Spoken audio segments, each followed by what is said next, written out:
Alright, so in this tutorial we're going to introduce or reintroduce the idea of collisions and couple that with what we know about energy.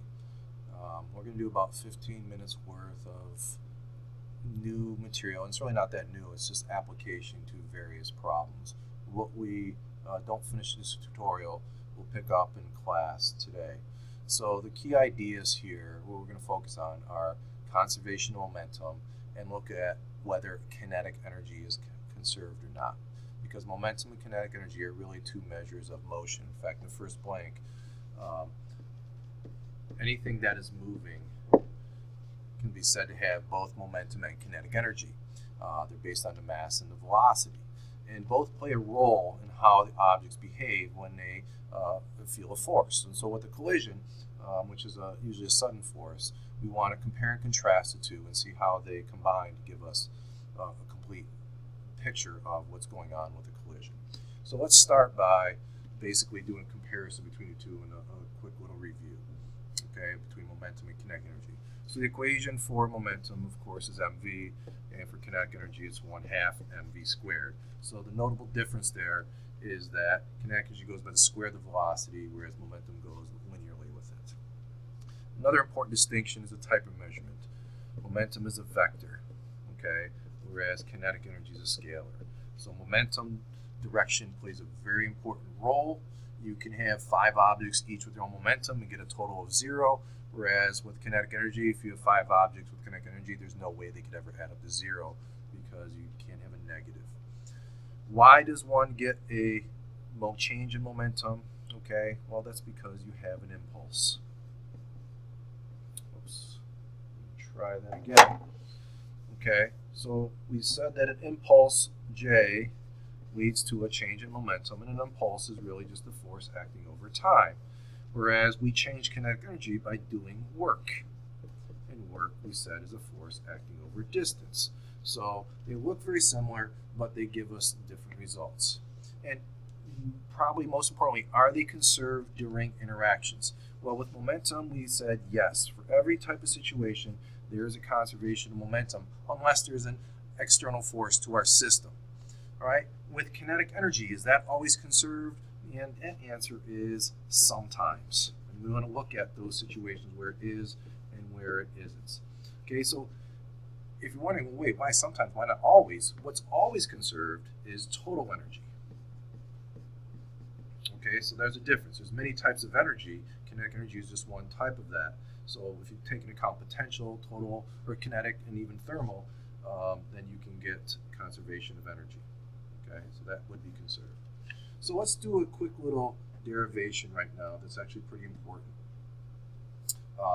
That is actually useful. And that's to express kinetic energy in terms of momentum without knowing how fast you're going. We know the kinetic energy is 1/2 mv squared, but what would be the kinetic energy given a certain momentum?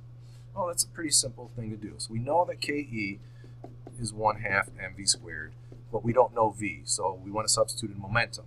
We also know that velocity is equal to momentum divided by mass.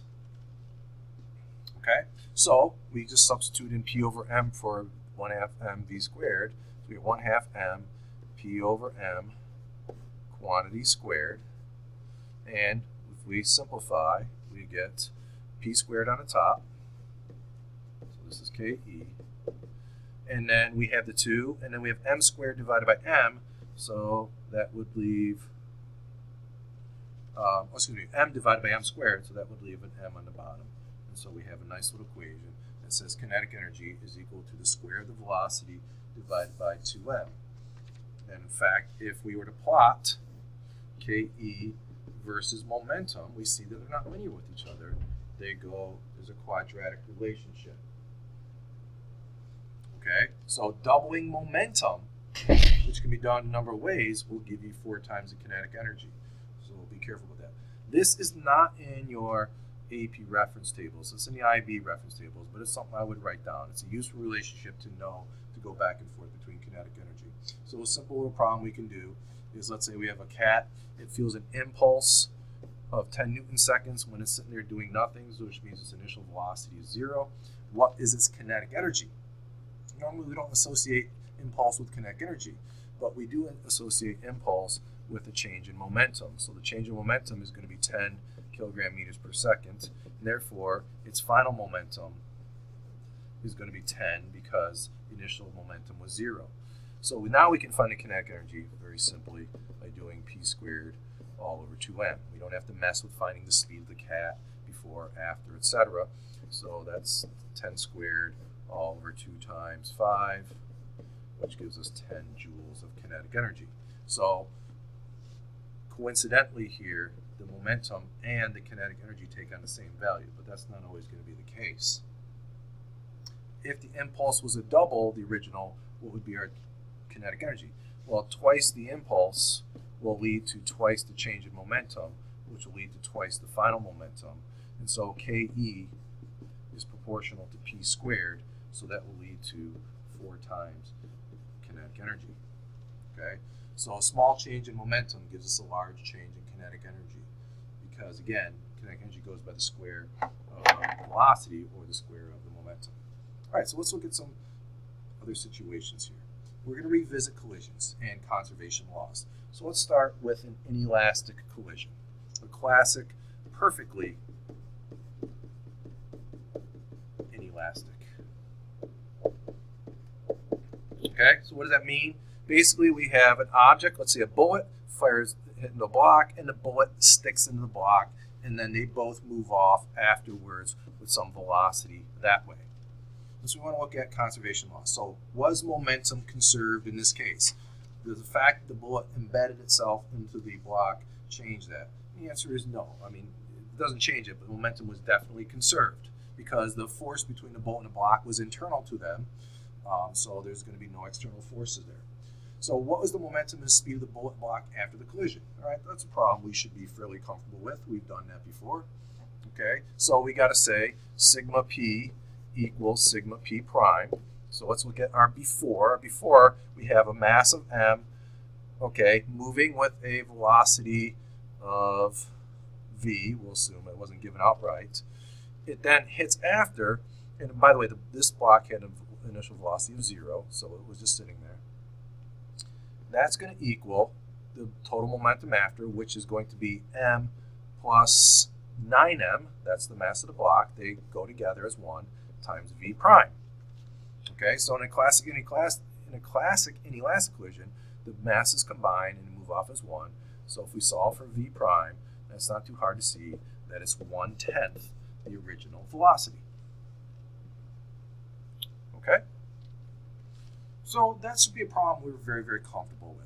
And it's, we don't need to put in actual numbers to understand it. So the fact that the block has a huge mass compared to the bullet tells us that it's going to move off with a relatively small speed. So the question is, was kinetic energy conserved there? Okay, well, we can look at KE before and KE after. So our original KE was 1/2 the little m times its velocity squared. Okay, that's pretty easy. What's our kinetic energy after the collision? Well, it's going to be 1/2, and we have a total of 10m after, and the velocity is 1/10 the original velocity. But we have to square that. Okay, so if we do the math, we get 1/2 10m times 1/100 v squared. And simplifying that, I'm going to leave the 1/2 out front for comparison. We've got 1/10 mv squared. So this is 1/20 mv squared, whereas this was 1/2 mv squared. So this has 10 times less kinetic energy. So was it conserved? No. Okay. And so an important lesson to learn here is that kinetic energy is never ever conserved in an inelastic collision, whether it be perfectly inelastic or partially. And you might ask, well, where did the lost kinetic energy go? We lost, let's see, 10 times or 90% of our kinetic energy. It went to thermal. Okay, so a lot of we went to Q plus KE prime. All right, keep that in mind. So let's go to another situation. Oh, I see. In general, any collision where KE is not conserved is considered inelastic. Okay, almost all collisions of this type, the greatest amount of kinetic energy is lost when the objects completely stick together. Okay, so we have what, 5 minutes left. Let's see if we can get through at least case 2 and maybe even one more and get this taken care of. All right, so let's look at a situation where we have an explosion away from one another. Okay, where we have an object, you know, think of the collision carts that are touching each other. There's a spring between them, and then after, one is going this way and the other is going this way. Okay, was kinetic energy conserved in this case? Well, we know momentum is conserved. That still holds. Okay, the total momentum, let's say, was 0 beforehand, so the momentum to the left has to be balanced by the momentum to the right. Well, is there a similar thing happened with kinetic energy? Well, let's see. What was our initial kinetic energy? 0. Neither were moving. What is our kinetic energy afterwards? Well, it's whatever. We have Ke prime plus Ke2 prime, right? There's two objects, but they're definitely not 0 because they can't cancel out because kinetic energy is not a vector, it's a scalar. So the answer is no, it was not conserved. So will kinetic energy ever be conserved in an explosion? The answer is no. And so even if the objects were initially moving and they pushed apart, there would still not be a conservation of kinetic energy. So if we started with 0 and we have some non-zero kinetic energy after, actually quite a bit, where did all that energy come from? Well, almost always there's a release of potential energy. Okay, that could be chemical, if it's an actual chemical explosion. It could be elastic. In theory, it could be gravitational. Well, I'm not sure I can see gravitational coming on there. Okay, so we have two situations where momentum is conserved, but kinetic energy isn't, even though overall energy is. So let's look at one last situation. Now, I'll show this in class, but you may have seen before Newton's cradle, where an object of a mass comes in, hits a ball, and then the ball goes out with the same velocity. So if this is v, this comes with v naught equals v. We have one ball goes in, one ball comes out. If we were to drop 2, 2 would go out. If we were to drop 3, 3 would go out, and they would come out with the same velocity. Okay, so what's kind of remarkable about that, something that is not clear, is why does 1 come in, why does 1 go out? If 2 come in, why do 2 go out? Why couldn't we have 1 come in and 2 go out with half the speed? In other words, from a conservation of momentum standpoint, if we come in with a mass of m and a velocity v, why couldn't we have 2m go out with half the velocity, such that we get the same momentum? Why does 1 give 1, 2 give 2? Something else is going on here, because we could have many combinations of marbles going out for some coming in and still conserve momentum. Okay, so based on the law of conservation, we could have that. We could have 1 go in and 2 come out, or 3 come out. But what about kinetic energy? What would be true of that?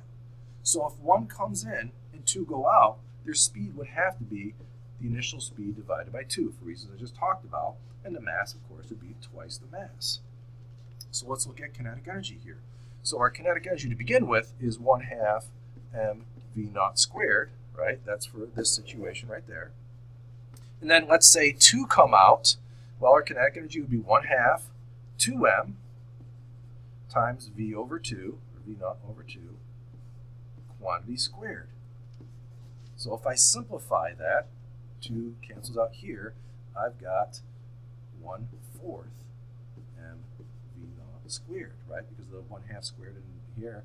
And so I see I've got half the kinetic energy that I had before. Okay? So what makes this special? Why are we talking about kinetic energy? Because in this type of situation, this is called a perfectly elastic collision. Okay? And in a perfectly elastic collision, by definition, not only is momentum conserved, but kinetic energy is conserved. So let me say that again, because it's very important. If we're asking, is a collision